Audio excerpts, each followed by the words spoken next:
I wanted to get the White House reaction to Iranian state TV broadcasting an implicit threat to the president's life. It was images of the assassination attempt in Butler, Pennsylvania, according to reports, with the message, "This time it will not go wrong."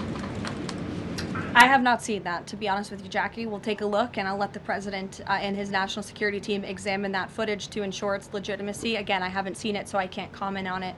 What I will say with respect to Iran is that the president and his team have communicated to the Iranian regime that if the killing continues, there will be grave consequences. And the president received a message, as he revealed to all of you and the whole world yesterday, that the killing and the executions will stop.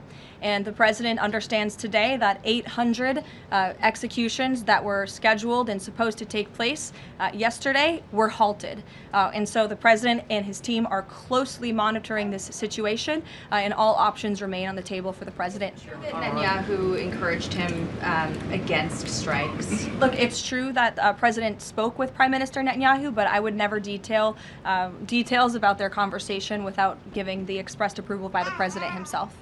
Ouija. Thank you, Caroline. Is it still the president's assessment that it would be very hard for Ms. Machado to leave Venezuela because he says she lacks the respect and support in that country? And will he raise that with her today?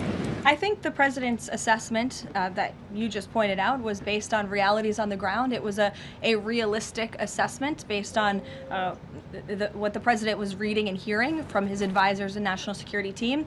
And at this moment in time, his opinion on that matter has not changed.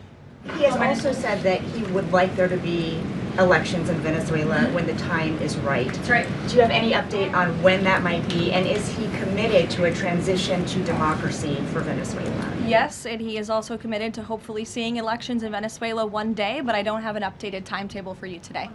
Reagan in the back. Thanks, Caroline. Question for you on Minnesota and then also Venezuela. Sure. President Trump threatened invoking the Insurrection Act today in a Truth Social post. I'm wondering what his tipping point is. Like, what would it take for him to invoke the Insurrection Act? Look, that's only a question, frankly, Reagan, the president can answer. But the Insurrection Act is a tool at the president's disposal. As you know, it has been used sparingly, but it has been used by previous presidents in American history. And I think the president's Truth Social post spoke very loud and clear to Democrats across this country, elected officials who are using their platforms to encourage violence against federal law enforcement officers, who are encouraging left-wing agitators to unlawfully obstruct legitimate law enforcement operations. And if you talk to any law enforcement officer, no matter what level they work at, they want to be working with their counterparts, whether that's at the federal level or the federal authorities wanting to work with their counterparts at the state and local level. And it's truly shameful that now for more than a year, you've had elected Democrat governors and mayors who have basically held their state and local law enforcement hostage and told them, you cannot cooperate with federal law enforcement. Why? They cooperated under the Biden administration. It's because these Democrats are deranged in their hatred for President Trump, and they are holding their state and local law enforcement hostage as a result. And these Democrat mayors and governors are doing this over what? Over the lawful and legitimate law enforcement operations to remove violent criminals from the streets of Minnesota, from the streets of California, from the streets of New York, and from the streets of every state across this country.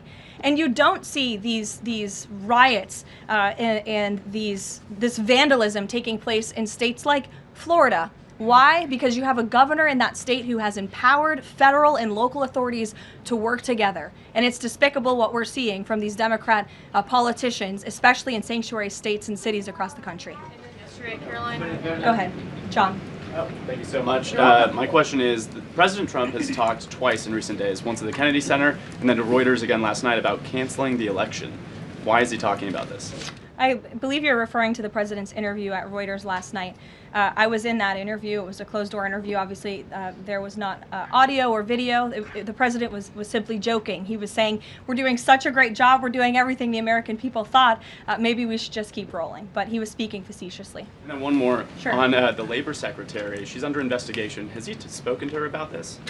I don't know if the president has spoken directly to the secretary. If they have, I'm unfamiliar with that conversation, but I have spoken to the president about that report regarding the secretary. He's aware of the internal investigation, and he stands by the secretary, and he thinks that she's doing a tremendous job at the Department of Labor on behalf of American workers.